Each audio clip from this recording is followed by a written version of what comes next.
Hey there! Let me explain why webhooks are crucial for Stripe. Think of them as instant messengers between Stripe and your website. When refunds happen or subscriptions renew, webhooks automatically update everything on your site. Let's start right away. From your DigiCommerce settings page, click the Read the Documentation link. Now click the link from Step 1 and click the Add Destination button.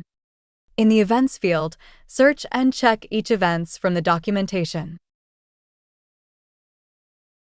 Do the same for the others' events.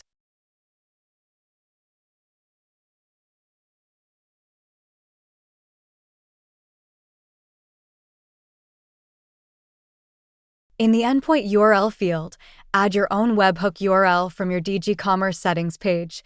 It starts with your website URL.